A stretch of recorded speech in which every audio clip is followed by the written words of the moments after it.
Harka fuunee daawwattootaa fi dhaggeeffattoota keenyaa nagaan keenya kabajaaf jaalalaa bakka jirtan maratti na qabu jechaa oduuwwan wayitaawoo yeroo kanaaf qopheeffanneen isinitti himaa dursa oduu jiru.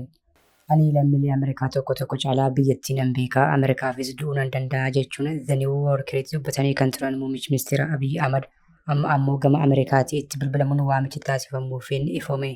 Kunis impaarettiin waraana ishee humna nagaa kabachiisaa Gaazaa keessatti bobba'uuf jiruuf akka gumaachitu Maarko Ruubiyoon gaafatamanii. Gabaasa keenya keessatti bal'inaan kan balballoomsinu ta'a.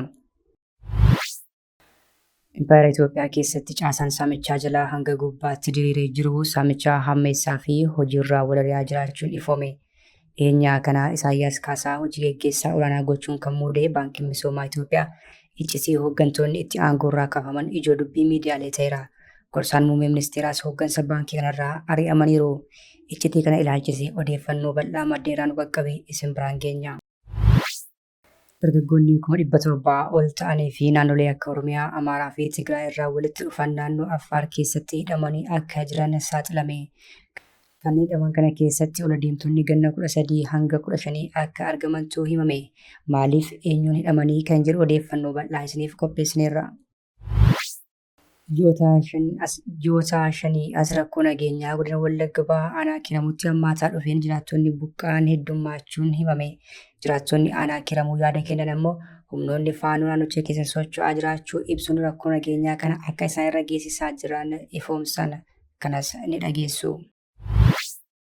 Maarko Ruubiyoo ministeerri dhimma alaa Yuunaayitid Isteetsi kaayyoon Ameerikaa Sudaan keessatti kan amma mudataa jiru wal waraansi miidhaa geessisaa jiru akka dhaabatuu fi dhaabbileen namoomaa akka gargaarsa dhiyeessan ta'uu Jimaata kaleessaa muddee 19 bara 2025 dubbataniiru. Yuunaayitid Isteetsi wal waraansi Sudaan waggaa haaraatti akka dhaabbattu kaayeffattee akka jirtu ibsiteetti. Gabaasa keenya keessatti bal'inaan kan ilaallu ta'a. Toora YouTube chaanalii kanaa sabiskiraayib, laayik, sheer taasisaa jechaan gara oduu bal'inaan qopheeffanneetti isin dabarsa.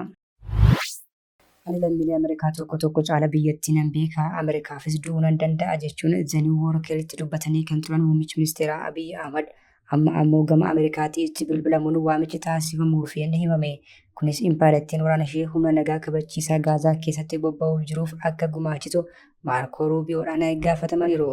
Yeroo waajjira isaa keessa turan Ameerikaadhaaf basaasaa akka turan kan himan muummichi ministeeraa Abiy yeroo ammaa kana ammoo karoora Doonaald Tiraamp Gaazaa keessatti nagaa buusuuf tattaafachaa jiruuf loltoota akka gumaachan waamichi taasifameera. Miidiyaaleen Israa'el akka gabaasanitti yoo ta'e torban darbe gara dhumaatti ministeerri dhimma alaa Ameerikaa Maarko Ruubiyoo muummicha ministeera Abiyyiif bilbiluun gaaffii kana dhiyeessuuf barameera. Baatii tokko dura waliigaltee Israa'elii fi Hamaas gidduutti taasifame bu'uura godhachuun Ameerikaan humna nagaa kabachiisaa ISF jedhamu bobbaasuuf karoorfachuu Doonaald Tiraamp ibsanii turan.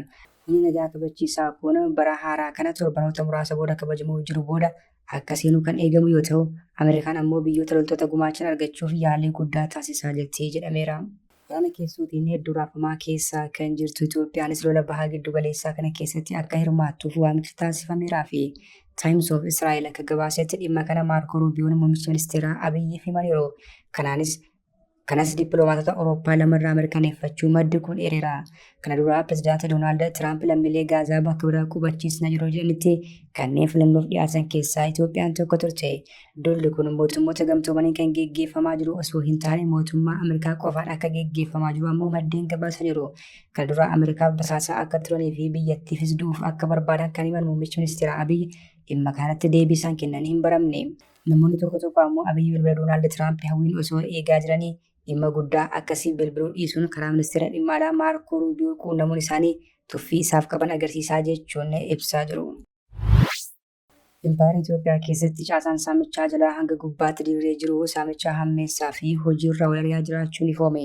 Dhiyeenya kana Isaayyaas Kaasaa hojii gaggeessaa olaanaa gochuun kan muude Baankiin Misooma Itoophiyaa iccitii hooggantoonni itti aangoorraa kaafaman ijoo dubbii miidiyaalee ta'eera. Gorsaan muummee ministeeraas hooggansa baankii kanarraa ari'amaniiru. Baankiin Misooma Itoophiyaa guyyaa tokko keessatti pirezidaantii baankichaa Imabeet Mallasee dabalatee miseensota boordii 10 hojiirraa yoo ari'u kan hafe nama tokko qofaa akka ta'etu gabaafamaa ture. Dura boordii baankichaa fi gorsaa muummicha ministeeraa kan ta'an Takilee Waldatinaafuu aangoo isaanii kanarraa ari'amaniiru. Bakka isaaniis hojii gaggeessaa olaanaan Itiyoo Investment Holdings Group obbo Biruuk Taayyee muudamuutu dhagahame. pirezidaantii baankichaa duraanii adde Imabeet Mallasee fi dura ta'aa boordii baankichaa fi gorsaa muummicha ministeeraa kan ta'an obbo Takilee Waldatinaafuu gidduutti hariiroo cimaan akka ture maddeen gabaasaniiru. Kana duras qondaalonni kunneen hojiilee garaagaraa wajjin hojjechaa kan turan ta'us dhiyeenya kana garuu walitti bu'iinsa gidduu isaaniitti uumameen gareen kun lamaanuu aangoorraa akka kaafaman ta'eera jedhame. Dargaggoonni 700 ol ta'anii fi naannolee akka Oromiyaa, Amaaraa fi Tigraay irraa walitti dhufan naannoo Affaar keessatti hidhamanii akka jiran gabaafame. Kanneen hidhaman kana keessatti ammoo ol adeemtonni ganna 13 hanga 15 akka argamantu himame. Waraanni impaayirtii keessatti hammaachuu fi kufaatiin dinagdee mudatee jiruu fi jireenya hawaasaa gaaga'ama hamaa keessa buusuu hordofee lakkoofsi lammiilee impaayirtii qe'ee isaanii dhiisuun godaansa filatanii akkaan dabalaa jira. Hireen yuunivarsiitii seenanii barachuu hojjetanii jiraachuu jalaa cufamuun carraan loltuu sirnichaa yookiin hidhattootatti makamuu kan banameef dargaggoonni impaayirtii hedduun daandii baay'ee lubbuu isaanii sodaachisaa ta'e filachuun biyya ormaatti godaanuu itti fufaniiru. Akka kanaan naannolee impaayirtii gurguddoo kanneen akka Oromiyaa, Amaaraa fi Tigraay irraa dargaggoonni karaa seeraan alaa gara Saawud Arabiyaatti imalaa turan 700 ol ta'an naannoo Affaar keessatti to'annaa jala oolaniiru. Dargaggoonni kunneen daldalotaan dhiittaa mirga namoomaa hamaa keessatti raawwatamu yoo ta'u, ijoollee shamarranii ammoo haleellaa saalaafillee saaxilamuu jedhame. Ji'oota 5 as rakkoo nageenyaa godina Wallagga Bahaa aanaa Kiramuutti hammaataa dhufeen jiraattonni buqqa'an jiraachuun himame. Jiraattonni aanaa Kiramuu yaada kennaniin humnoonni faanoo naannicha keessa socho'aa jiraachuu ibsuun rakkoo nageenyaa kana isaan irraan akka geessisaa jiran dubbatan. Obbo Allaabbaachoo Wayyeessaa aangawaa aanaa Kiramuu yoo ta'an rakkoo nagaa hidhattootaa mudateera jedhaniin dhiyeenya kana namoonni 1,000 ol qe'ee isaan irraa buqqa'uu himaniiru. Hawaasni qe'ee isaan irraa buqqa'an kunneen baay'een isaanii aanaa Kiramuu gandoota akka Ashuu Kuttaayee, Guddina Jireenyaa fi Baabbuu jedhaman keessaa akkasii dubbatan. Jiraataan torban darbe keessaa ganda guddina jireenyaa irraa rakkoo kanaan buqqa'an walitti bu'iinsa itti fufaan muddee 2 bara 2025 halkan guutuu tureen dhokaasii dhagahamaa ture jedhan. Itti fufuunis sodaa lubbuu keenyaaf qabnurraa kan ka'e qe'ee keenyaa fi oomisha keenya dhiisnee magaalaa Kiramuutii mana firaatti baqannee jirra jedhan. Jiraataan kun dabalanii buqqaatonni hedduun gara bosonaa, gara gandoota ollaa fi magaalaa aanichaa Kiramuutti baqachuun rakkoo hamaaf saaxilamaa jiraachuu isaanillee ibsaniiru. Ofii isaaniitiifis ammatti magaalaa Kiramuu keessaa qe'ee namaa qubatanii jiraachuu dabalanii ibsaniiru. Barataan kutaa 12ffaa kan maqaan isaa sababa rakkoo nageenyaa maqaan isaa akka hin eeramne gaafate tokko ammoo rakkoo nageenyaa kanaan erga baqatanii jiraachuu eegalanii bubbuluu hima. Kabajamtoota hordoftoota keenya oduun sa'aatii kanaaf qabannee dhiyaannee kana gammachuu hordoftan ture. Oduu biraan hanga walitti deebinutti nagaatti.